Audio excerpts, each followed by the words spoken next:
दोस्तों नमस्कार, मैं हूं पवन त्यागी।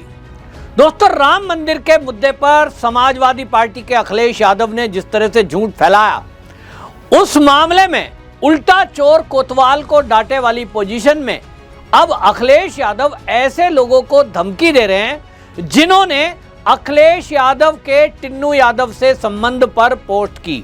उन्होंने इसमें धमकी दी, सोशल मीडिया पर खुलेआम कहा कि जिन्होंने भी मेरे बारे में इस तरह का झूठ फैलाया है, टिन्नू यादव से मेरी कोई बात नहीं हुई है, पोस्ट को डिलीट करें वरना मैं कानूनी कार्रवाई करूंगा। उन्होंने बगैर नाम लिए निशिकांत दुबे को भी कहा और उन्होंने कहा बीजेपी के जो सांसद हैं वो जो लिख रहे हैं, मैं 10 मिनट का समय दे रहा हूं। निशिकांत दुबे ने तुरंत पलटवार किया और उन्होंने कहा 10 मिनट नहीं, 2 घंटे हो चुके हैं, कार्रवाई करो। कार्रवाई की गई। अखिलेश यादव की तरफ से जो इनका अधिवक्ता सेल है, उसके एक नेता ने हाई कोर्ट के जो लखनऊ बेंच है उसके एक वकील ने बाकायदा इस मामले में अब कानूनी नोटिस जारी किया, तो उसमें भी कमी छोड़ दी, तो निशिकांत दुबे ने चुटकी ली। आपको बता दूं, ये जो पत्र है ये दिया गया है कृष्ण कन्हैया पाल, वो एडवोकेट हैं, हाई कोर्ट लखनऊ, राष्ट्रीय अध्यक्ष समाजवादी अधिवक्ता सभा। इनकी तरफ से लीगल नोटिस दिया गया और जब लीगल नोटिस उनको रिसीव हुआ, निशिकांत दुबे ने कहा भाई ये जो लीगल नोटिस है ये अवमानना का दे रहे हो, और अवमानना में ये रूल है कि आप यदि कोई नोटिस देंगे तो वो व्यक्ति की तरफ से होता है जो ये कह रहा है मेरी अवमानना हुई। तो अवमानना किसकी हुई? अखिलेश यादव। अगर वो कह रहे हैं कि मेरे ऊपर झूठे आरोप लगाए गए, टिन्नू यादव से मेरा कोई संबंध नहीं है, और निशिकांत दुबे ने क्योंकि पोस्ट डाली थी कि अखिलेश यादव के टिन्नू यादव से संपर्क हैं, संबंध हैं, फोन पर बात हुई है, तब फिर मानहानि का केस तो अखिलेश यादव की तरफ से होना चाहिए, लेकिन किया गया वकील की तरफ से। और ये बात कौन बता रहा है? निशिकांत दुबे। निशिकांत दुबे कह रहे हैं भाई मैं उस कमेटी में रहा हूं, मानहानि वाले में सांसद है ना, तो उनके खिलाफ आप अवमानना का केस करेंगे तो आपको नोटिस देना पड़ेगा। ये तो सोचना पड़ेगा ना पहले कहां जाना है, किसको आप इसके बारे में बात करेंगे, किसको एड्रेस करेंगे, और ये सारी बातें निशिकांत दुबे बता रहे हैं। अब निशिकांत दुबे ऐसा दावा क्यों कर रहे हैं, या यूं कहें अखिलेश यादव को क्यों उकसा रहे हैं कि करो, जल्दी भेजो जल्दी भेजो? क्योंकि अखिलेश यादव इस मुद्दे पर खुद फंसे हुए हैं।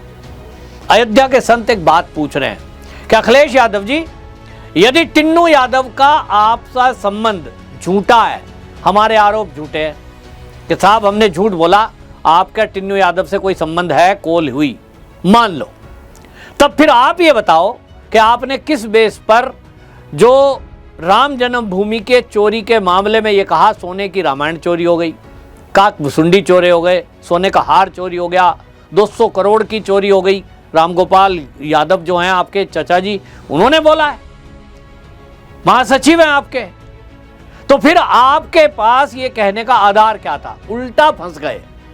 अब जब उल्टा फंस रहे हैं तो संत हो या बाकी पब्लिक जो लिख रही है वो ये कह रही है, पहले अखिलेश यादव इस बात का जवाब दें कि आपने सबसे पहले इस चोरी के बारे में झूठ फैलाया, प्रेस कॉन्फ्रेंस की, और प्रेस कॉन्फ्रेंस करके आपने जो जो वस्तुएं कही कि ये चोरी हो गई वो तो सब मौजूद है।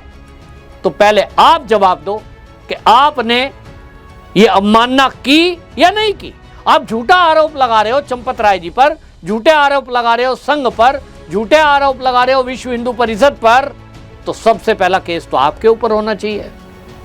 आपने कह दिया कि साहब ये जो ट्रस्ट है इसकी जिम्मेदारी है, बड़े बड़े लोग इसमें शामिल हैं। कौन कौन बड़े बड़े लोग शामिल हैं? तो फिर सबसे पहले अवमानना का केस आपके ऊपर होगा।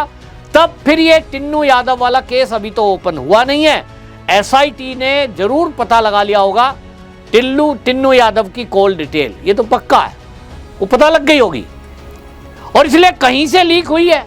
मान लो सारी बात गलत है, अयोध्या के संत अपने मन से कह रहे हैं, निशिकांत दुबे अपने मन से कह रहे हैं, लेकिन आरोप तो आपने प्रेस कॉन्फ्रेंस करके लगाया है। और इसीलिए विश्व हिंदू परिषद के विनोद बंसल प्रवक्ता हैं, उन्होंने बाकायदा इस मामले में एक्स पर पोस्ट किया है।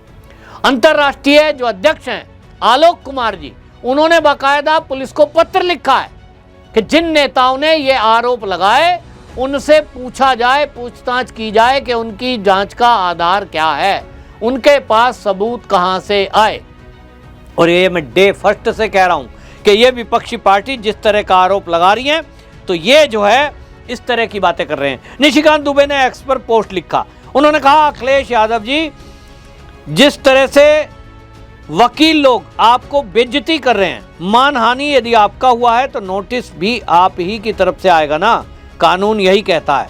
इस कानून को बनाने वाली कमेटी का मैं सदस्य था, इसलिए जानकारी है।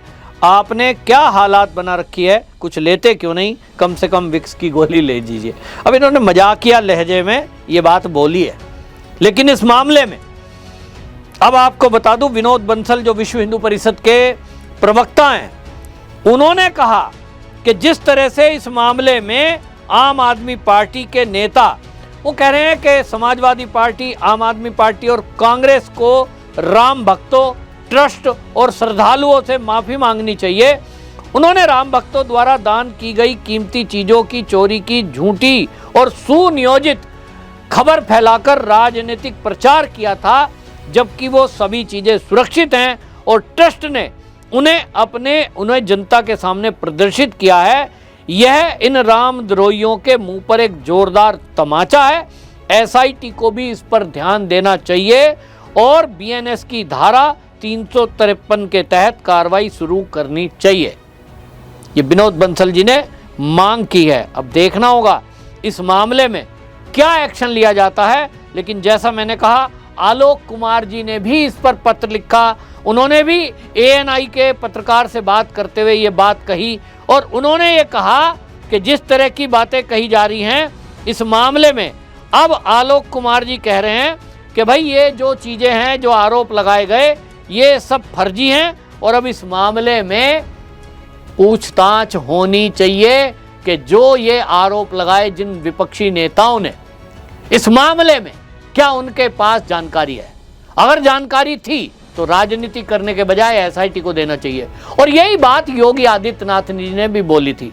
योगी आदित्यनाथ जी ने कहा था सबको कि भाई मैं अभी आप सबसे कह रहा हूं कि अयोध्या का मामला हिंदुओं की आस्था का जुड़ा हुआ मामला है। पूरी दुनिया में जहां भी कोई सनातनी रहते हैं, ये उनकी आस्था का केंद्र है। आप किसी एक मंदिर, देवस्थान को बदनाम करो, ये ठीक नहीं है। और इसलिए योगी आदित्यनाथ ने भी 15 दिन प्रतीक्षा करने को कहा था। उन्होंने कहा मैंने एसआईटी बनाई है, 15 दिन प्रतीक्षा करिए। सुनिए क्या कहा था। अयोध्या हम सबकी आस्था की प्रतीक है, भारत के सनातन धर्म की आस्था की प्रतीक है।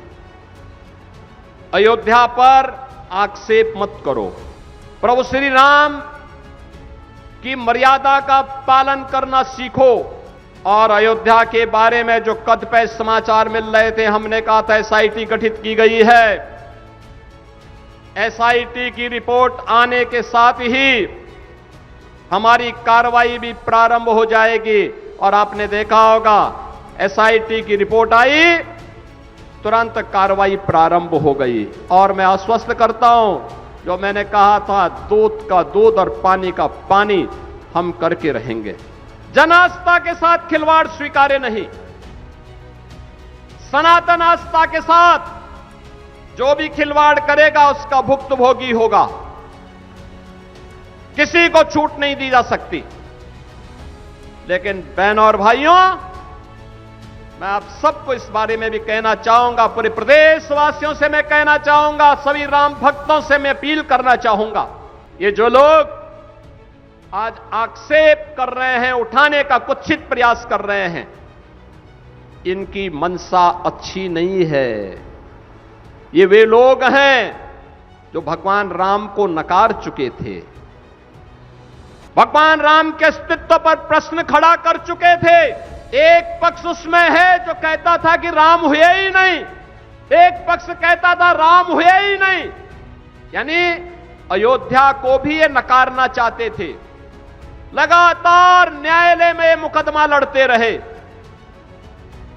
वकीलों की फौज खड़ी करते रहे राम जन्मभूमि आंदोलन के खिलाफ, राम मंदिर निर्माण के खिलाफ। और दूसरा पक्ष वह है जो जय श्री राम पर लाठी और गोली चलाते थे, यानी भगवान राम का नाम लेने पर जो लोग गोली चलाते थे, आज वे कहते हैं कि आस्था के साथ खिलवाड़ हुआ। अरे आस्था तुम बताओगे हमें आस्था? रामनवमी पे दंगा करवाते थे, श्री कृष्ण जन्मोत्सव को बैन करते थे, कावड़ यात्रा को नहीं निकलने देते थे, दुर्गा पूजा में दंगा करवाते थे। लार का दंगा तो सबको याद है ही। बहन और भाइयों, ये लोग कहते हैं आस्था के साथ खिलवाड़ हुआ। सुना आपने? तो योगी जी ने कहा था और वो जो कहा था वो पूरा करके दिखाया। 15 दिन बाद एसआईटी की रिपोर्ट आई और अब ट्रस्ट की बैठक हुई और ट्रस्ट की बैठक होते ही ये सारा खुलासा हो गया कि जो आरोप लगे वो फर्जी थे। हालांकि चोरी हुई है ये तो ट्रस्ट ने भी कहा है और प्रेस विज्ञप्ति जारी करके कहा है। इस मामले में जो वहां पर ट्रस्टी हैं उन्होंने बाकायदा मीडिया में आकर इसकी जानकारी दी और सारी चीजें दिखाते हुए मीडिया में उन्होंने ये भी स्वीकार किया कि हाँ, चोरी के कुछ सबूत मिले जिसमें 8 आरोपी अब जेल के अंदर हैं। लेकिन जिस तरह से इसमें राजनीति हुई और जिस तरह से जो चीज चोरी हुई ही नहीं उनको झूठ बोलकर फैलाया गया, ये अपने आप में बता रहा है कि अखिलेश यादव, केजरीवाल हो या संजय सिंह, ये सब के सब किसी षड्यंत्र के तहत इस तरह की चीजों का नाम लेकर झूठ बोल रहे थे ताकि लोगों का एक आस्था, क्योंकि लोगों ने वो रामायण देखी थी कुछ दिन रखी हुई, लोगों ने वो काक भुसुंडी यानी कौवा जो बना हुआ है चांदी का वो देखे थे, लोगों ने वो हार भी देखा था और इसलिए लोगों के मन में आशंका जाहिर हो गई कि अच्छा, करोड़ों का हार राम जी का, ओहो वो भी चोरी कर लिया, अरे रामायण चोरी कर ली सोने की, ये तो बड़े लालची लोग हैं, ऐसा मन में बनाने की कोशिश की गई। तो सुनिए आप, जो ट्रस्ट की बैठक के बाद, ट्रस्ट की मीटिंग के बाद जो खुलासा हुआ उस पर क्या कहा कि कहीं पर भी किसी को 1% भी कहीं दोष निकालने की क्षमता न रहे, इतना शुद्ध काम करके दिखाने के लिए हमारा यह न्यास अब कटिबद्ध है और इसके लिए कुछ विशेष अधिकारियों की नियुक्ति करने हेतु भी हम लोगों ने एक छोटी समिति गठित की है और उस प्रकार से इस काम को आगे बढ़ाते रहेंगे।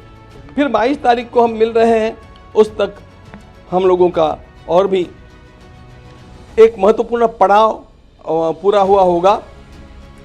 हम समझते हैं कि तब तक एसआईटी की फाइनल रिपोर्ट हमारे सामने आ जाएगी, तो इन सब का विचार करने के लिए और कुछ न्यासियों की नियुक्ति करने के लिए फिर 22 तारीख को हम लोग मिल रहे हैं और उसके समय भी आप लोगों के साथ और मिलकर के बात करेंगे। एक बात हम निश्चित रूप से बतलाना चाहते हैं कि चोरी तो चोरी है और उसमें उसकी जो तलाश करनी है वह एसआईटी कर रही है, शासन का वह काम है। हम लोगों का भी आग्रह है कि इस प्रकार के जो अपराधी हैं उनको पकड़ा जाए और भी कोई छिपे अपराधी होंगे उनको खोजा जाए और उनको अपराध का दंड जैसा मिलना चाहिए वैसा मिलना ही चाहिए, इसके हम आग्रही हैं। सुना आपने? तो ट्रस्ट के जो कोषाध्यक्ष हैं उन्होंने कहा है, सारी बातों को रखा है विस्तार से और ये सब जानने के बाद निश्चित रूप से निशिकांत दुबे को भले ही आप कानूनी नोटिस या अखिलेश यादव भेज भी दें, हालांकि अभी वकील ने भेजा है, फिर अखिलेश यादव की तरफ से भी जाएगा, फंसेंगे वो खुद ही, ये पक्का है। आपको क्या लगता है, अखिलेश यादव फंस गए हैं या निशिकांत दुबे इस मामले में जेल जाएंगे? अपनी राय जरूर लिखिए, वीडियो शेयर करिए। वंदे मातरम।